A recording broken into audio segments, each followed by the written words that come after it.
Ассаламу алейкум рахматуллахи ва баракатух. Құрметті көрермендер, біздің каналға қош келдіңіздер. Бүгінгі біздің тақырып қайырымдылық жөнінде. Қайырымдылық әрқашан өседі, үміт ешқашан үзілмейді. Бұл девиз Ульфет Берекет қайырымдылық қорының девизі. Бүгін бізде қонақта Ульфет Берекет қайырымдылық қоры және де қордың президенті Азамат мырза және Азамат мырзаның көмекшісі Мұхаммад мырза. Біздің студияға қош келдіңіздер. Бірінші сұрақ сіздерге ең бірінші кезекте өздеріңізді таныстырып өтсеңіздер, және де бұл қайырымдылық қорын ашу идеясы қалай пайда болды, және де қайырымдылық қоры қандай принциптер бойынша жұмыс істейді, қандай заңдылық бойынша жұмыс істейді. Сізге сөз. Бисмилля, вальхамдулилля, вассалату вассаламу аля расулилля. Ассаламу алейкум, құрметті көрермендер. Шақырғандарыңыз үшін рахмет. Бүгінгі жиынымыз берекелі болып, мұсылмандар үшін хайырлы болу нәсіп етсін иншалла. Пайдалы болып нәсіп етсін иншалла. Ең алдымен өзімді таныстырып өтсем, менің атым Азамат Иманханов. Қазіргі таңда Ульфет Берекет қайырымдылық қорының жетекшісі болып жұмыс жасаймын. Оған дейін Алланың қалауымен атап өткенде алдында діни білімді шетелде тамамдағанмын, және де одан кейін діни салада жұмыс істегенмін. Шетелде қай жерде оқыдыңыз? Аль-Асқар университетте.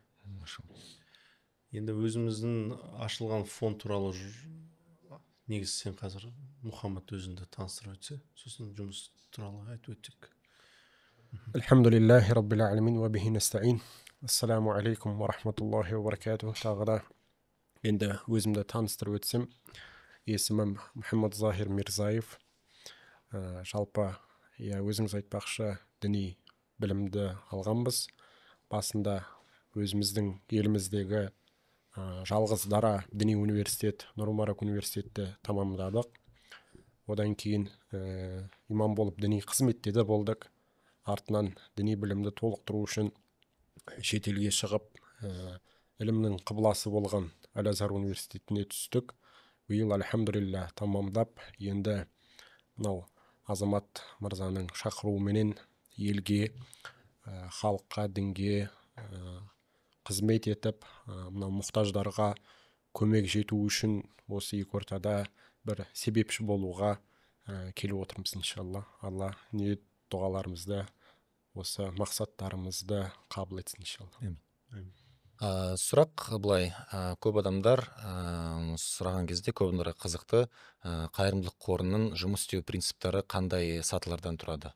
Мысалы, сіздер қайырымдылық қорын аштыңыздар, ресми түрде Қазақстан жерінде жұмыс істеп жатырсыздар, және де мысалы адамдар қайырымдылыққа ақша жіберген кезде қалай жаңағы распределение болады, мысалы сол ақшалардың деген сияқты. Қалай ол ақша сізден бастап мұқтаж адамдарға дейін жетеді?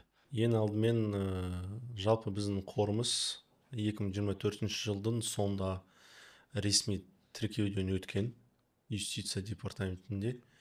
Бірақ оған дейін бұл қор, бұл қорымыз негізінде белгілі діни салада белгілі бауыржан ұстаз кісі арқылы 2022 жылдың уақытында, пандемияның уақытында Сирия жақта және Турция жақта үлкен бір жер сілкінісі болған. Сол уақытында олар қатты мұқтаж болған, мысалы көмекке қатты мұқтаж болған. Сол кезінде сол бауыржан ұстаз жанашыр бауырларымызбен бірігіп бір сома жинап, ол кісі Ульфа деген Турцияда кезінде 2010 жылда тіркелген Ульфа деген қайырымдылық қорымен бірлесіп, олардың шақыруымен Сирия жақта мұқтаж жандарға барып, өз көмекті таратып барып келген.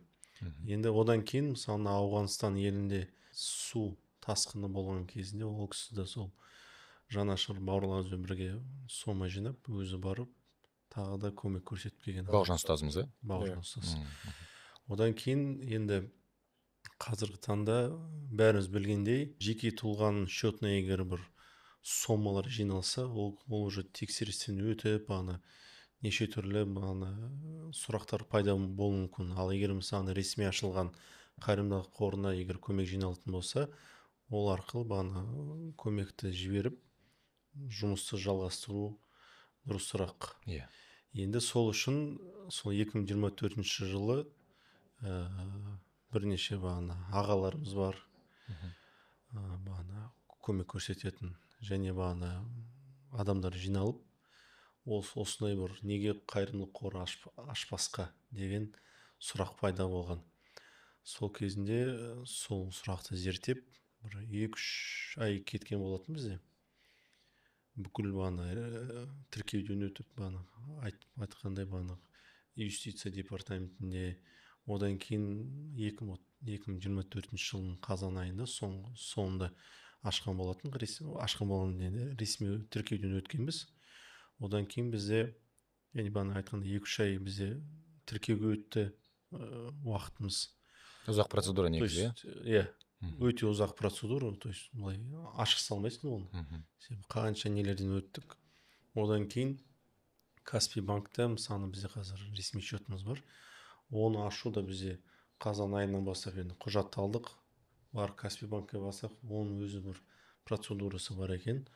Ол да бізде 2025 жылдың қаңтардың айына ортасына дейін уақыт алып қойған.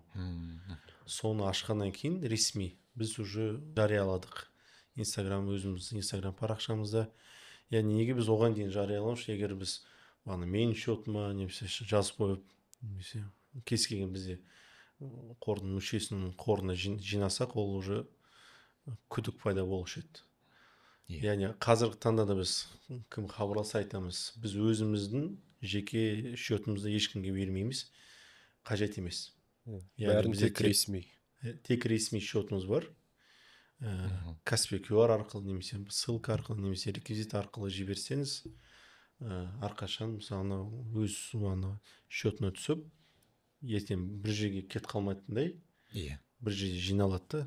Алдында айтқанда бізде обналичка жасамаймыз, қолымызға жиналған ақша ешқашан қолымызға түспейді. То есть біреу келіп мысалы бізге берсе, біз оны алмаймыз. Айтамыз, барыңыз банкке, реквизит арқылы салыңыз, немесе QR, немесе ссылка арқылы жіберсеңіз болады. Онымен не айтқымыз келеді, что жиналған ақшаны біз ешқашан қолымызға түспесе дұрысырақ деп есептейміз. Енді одан кейін ашылғаннан кейін жинау сборы біз жарияладық Инстаграм парақшамызда. Содан бері, қаңтардан бері біз осы күнге дейін жұмыс істеп жатырмыз. Осы қаңтардан бері жұмыс істеп келе жатсыздар. Қаңтардан бері қандай мемлекеттерде, қандай жобалар құрдыңыздар? Жақсы. Жалпы қазіргі таңда бізде атқарылған жобалар ол 3 мемлекетте. Ол Газа, ең алғашқысы. Одан кейін Сирия еліне және Афған еліне. Біз қаңтар айында жариялаған кезінде, оған дейін дайындық жұмыстарының бірі ол Түркия еліне барып, сол жерде Ульфа деген қайырымдылық қоры, солармен келісім шартқа отырдық. Және сол арқылы біз қаражатты жіберіп, Газа еліне жетіп жатыр.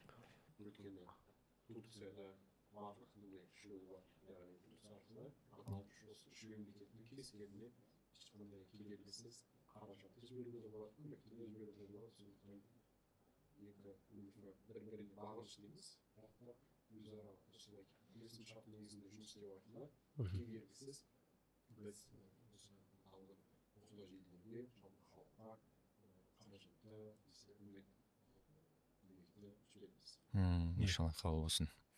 Жаңағы айтып кеттіңіз, Ауғанстан жеріне барып көмек берді деп жатсыздар.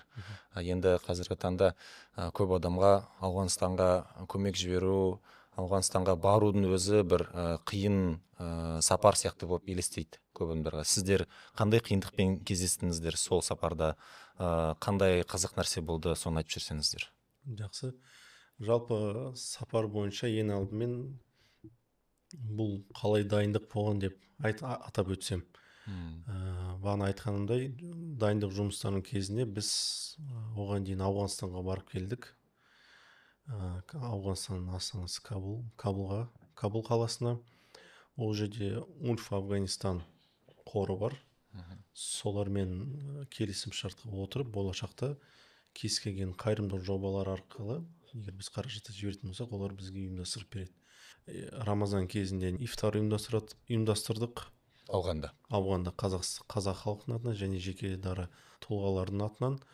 Одан кейін сол жобаларды көріп, бізді Астана қаласында ауған ветерандарының бірлестігінің төрағасы Мейрамбек Уашев ағамыз көрген болатын біз атқарған жұмыстарды. Содан кейін біз ол кісімен кездесіп, бізді шақырып, кездестік біз. Өзінің ұсынысын жасаған болатын. Егер біз ауған еліне барып, тағы да ауған халқына және қандастарымызға көмек көрсетсек деген ойды білдірген болатын.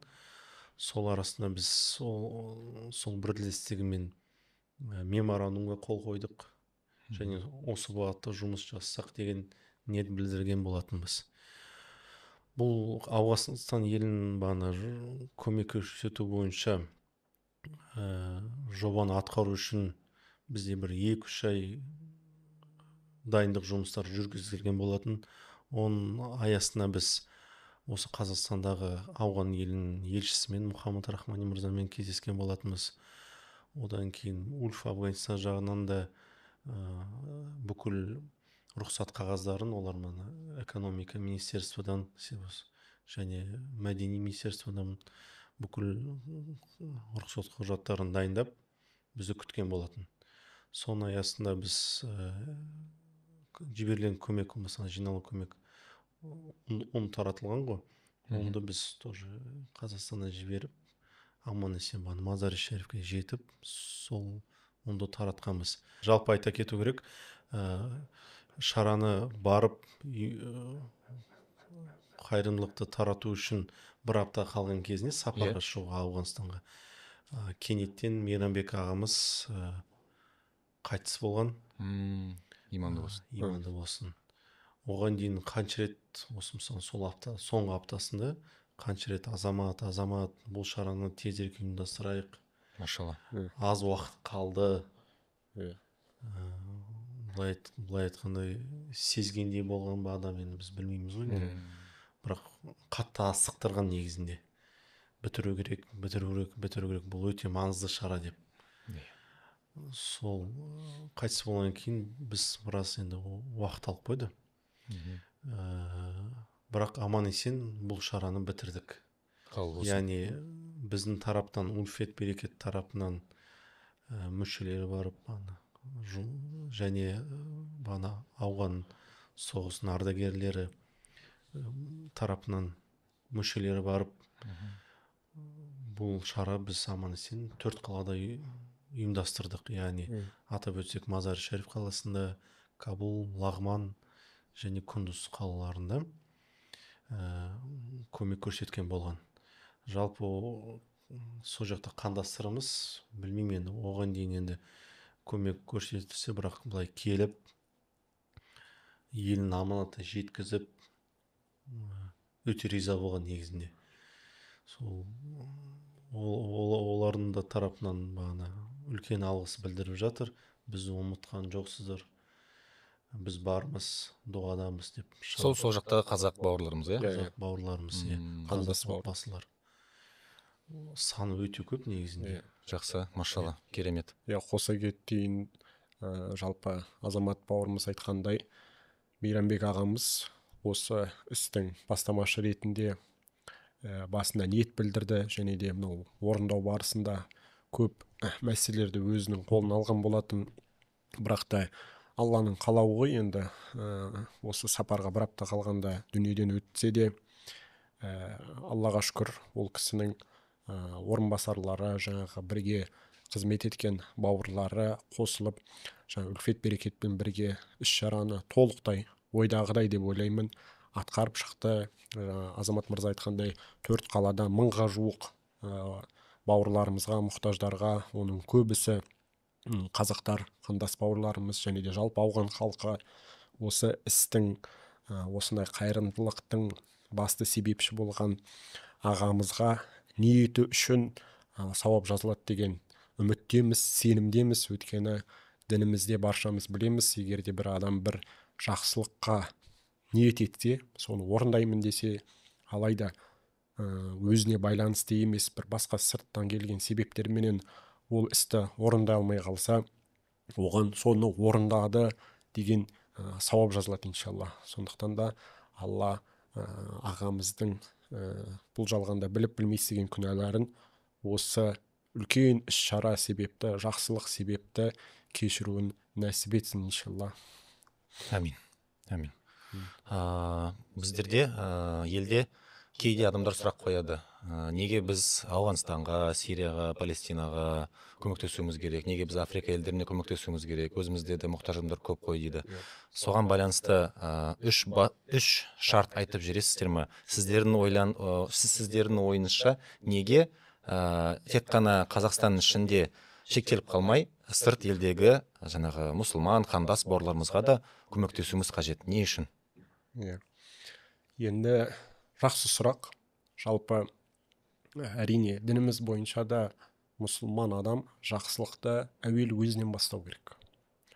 Бұл шариғаттың тәртібі, әдебі. Егер де сіз өзіңіз бір аса мұқтаж адам болсаңыз, бір үлкен кемшілігіңіз болса, өзіңізден бастау керексіз. Бұл шариғатымыздың кәдімгідей талабы. Одан артқаннан кейін ғана өзге адамға көмек қолын созасыз. Бұл шариғаттың бізді неге осыған насихаттайды. Ал енді кейбір сұрақтар болып жатады, неге елімізде, өзіміздің елімізде мұқтаждар бар ғой, неге сол кісілерге көмектеспейсіз деген сұрақ туындайды. Бұған енді жауап беретініміз, Аллаға шүкір, елімізде мұқтаждар да бар, бірақ сонымен қатар сол мұқтаждарға қолын созатын, көмегін жасайтын бауырларымыз да бар. Бірақ та алайда дәл осындай мұсылман бауырларымыз шетелде де мұқтаж болып жатқан кезде қорлар да бар ғой, мына елдің ішінде көмектесіп жатқан. Бірақ та өкінішке орай, менің білуімше, жалпы біздің қор ашылмай тұрып, ресми түрде, осындай Азамат мырза айтқандай барлық рұқсат қағаздары бар қорды өзім жеке дара көрмеппін.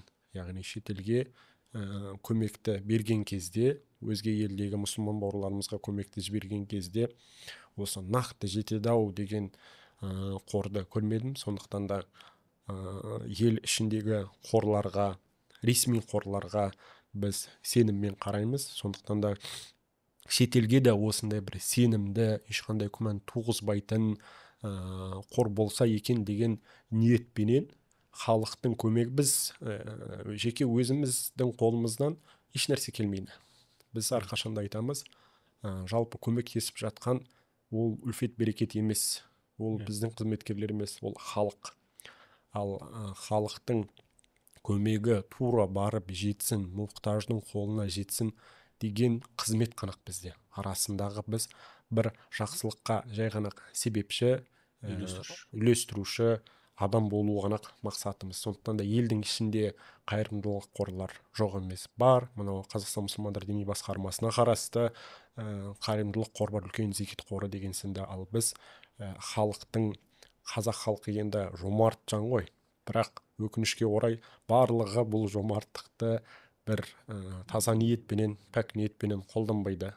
Оны жай ғана осы жомарттықты, қолаштықты дұрыс бағытқа жеткізу біздің міндетіміз деп білемін.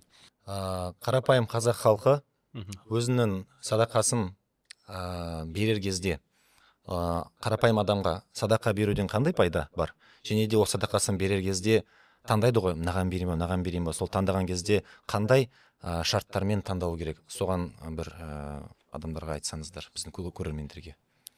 Пайдасын және де қалай таңдау керек? Жалпы бізде мынандай түсінік бар. адам баласы байыса ғана садақа беру керек деген нәрсе.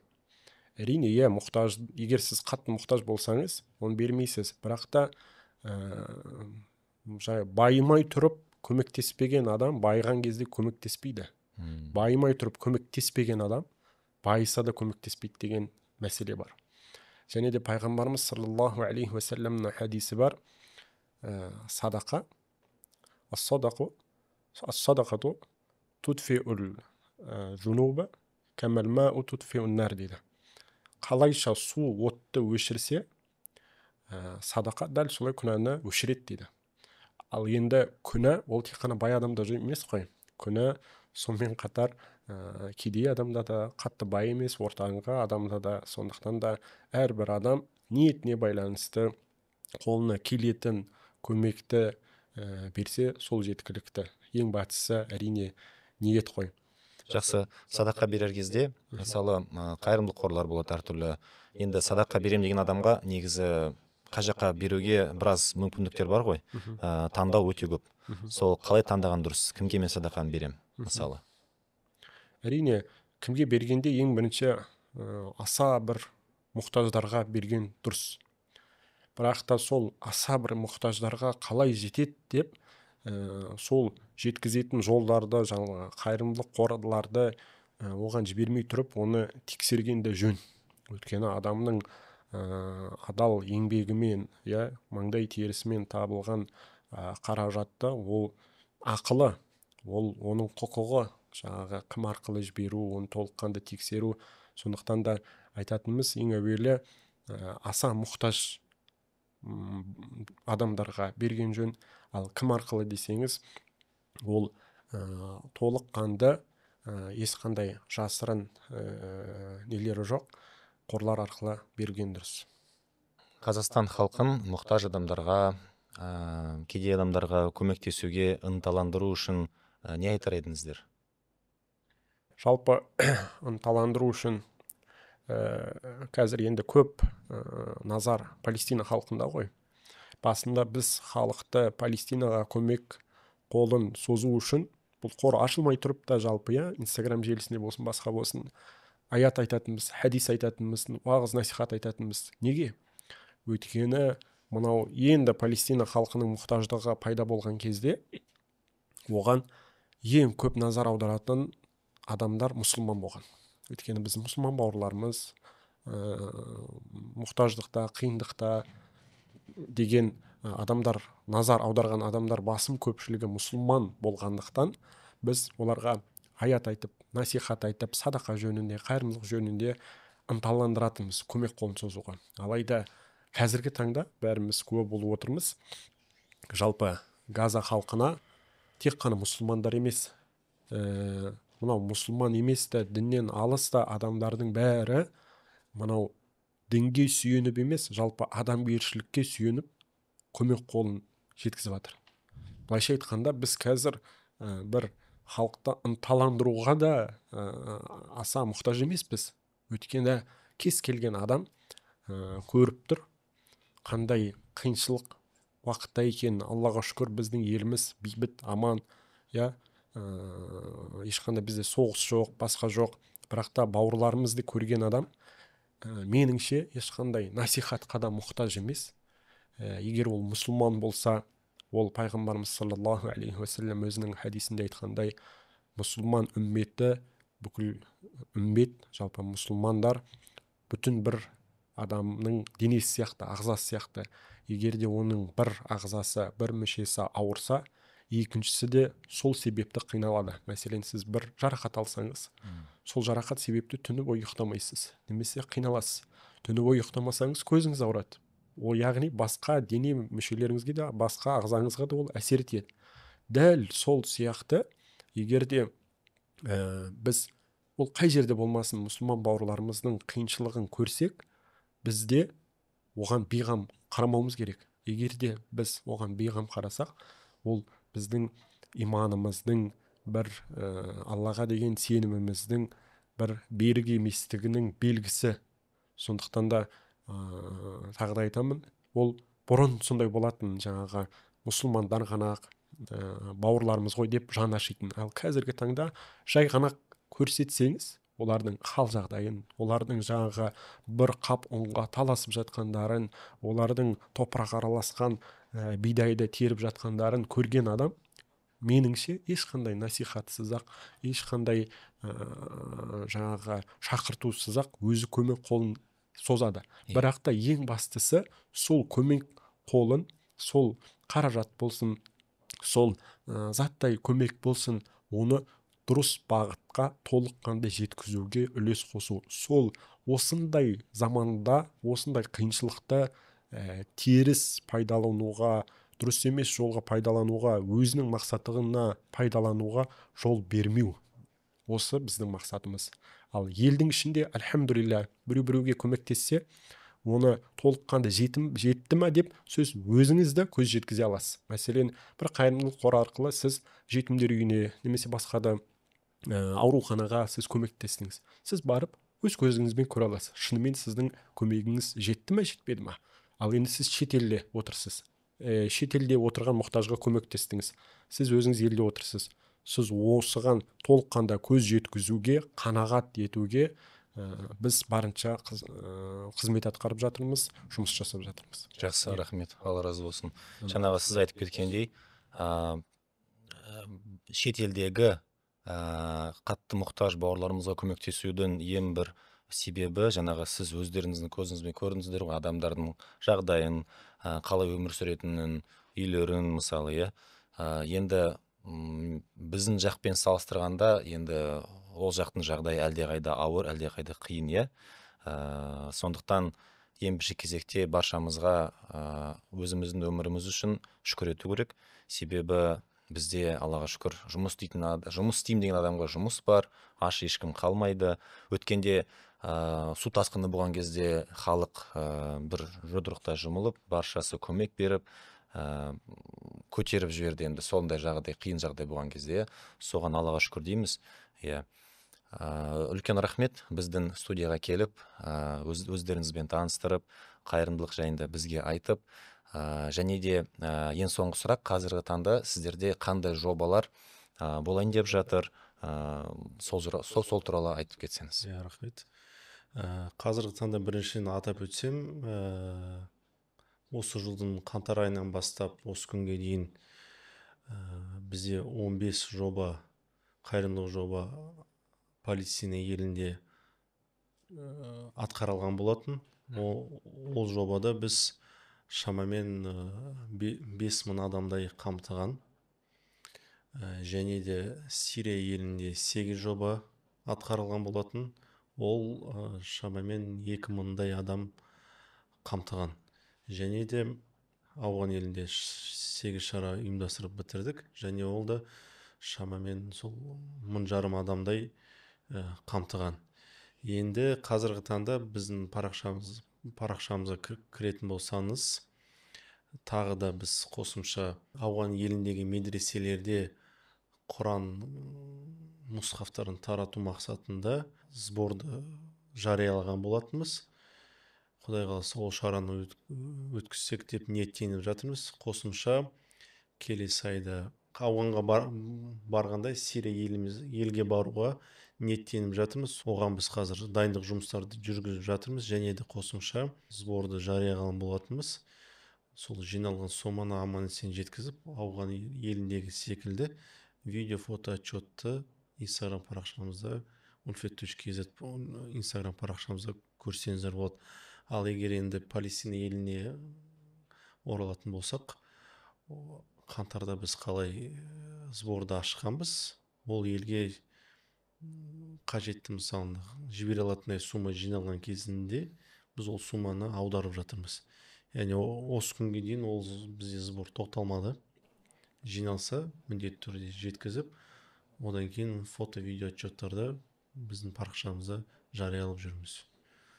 Жақсы. Және де қосып өтейін, жалпы біз айтқандай, біз жай ғана себепшіміз, біздің негізгі спонсорларымыз, былайша айтқанда, ол халық. Әуелі қазақ халқы, Қазақстан халқы, және де шетелдерден де бізге көмек қолын созудағы адамдар, бауырларымыз бар. Ал енді сол халыққа дұрыс жеткізу мақсатында осындай өзіңіз сияқты Әлеке, алла разы болсын, бауырларымыз арқылы ғана біз халыққа жеткіземіз. Сондықтан да мынаны осы жаңағы бейнелерді көріп жатқан бауырларымыз болса, біздің тарапынан өтінетініміз әрине көріп отырғандарыңыздай біздің парақшамызда жалпы бізде барлығын қолдан келгенше айнадай көрсетіп отырамыз. Сондықтан да өзіңіз көмек қолын соза алмасаңыз да осы біздің бейнелерді, видеоларды жалпы бөлісу арқылы, халыққа тарату арқылы бір жақсылыққа себепші болуменен, ал сіз сол жақсылыққа себепші болсаңыз, сол жақсылықты істегендей сауап аласыз. Сондықтан да қолдарынан келіп жатса, біздің жаңа публикациялар дейді ғой, видеоларменен бөлісіп, біздің көбірек халыққа, көбірек мұсылман бауырларымызға көмектесуімізге себепші болуларын өтінеміз. Және де өзіңізге де алла разы болсын. Енді мынау әрбір адам бір-біріне мұқтаж ғой. Біз жалғыз өзіміз ешқашан еш нәрсе істей алмаймыз, өздеріңіздің себепші болуларыңыз ғана арқылы. Сондықтан да иншалла бүгінгі мынау отырысымыз жақсы отырыстардан болды деп есептейміз. Иншалла алла мейлінше көбірек мұсылман бауырларымызға жақсылықтың тиюіне себепші бола беруімізді нәсіп етсін деген дұғадамыз. Иншалла алла разы болсын. Айтқандарыңыз келсін, үлкен рахмет. Алла тағала істеріңізге береке берсін. Әмин. Мен ойлаймын, біз әлі тағы да кездесеміз, тағы да жобалар болады деп ойлаймын. Құрметті көрермендер, сіздерге де рахмет. Парақшамызға тіркеліп қойыңыздар, және де Ульфет Берекет инстаграмын ссылкасын қоямыз, тіркеліп қойыңыздар, репост жасаңыздар. Себебі әрқайсымыз кем болғанда репост дейтін болсақ, біздің достарымыз осы видеоны көріп, мүмкін біреу қол ұшын созып, бір адамның жанын аман алып қаламыз.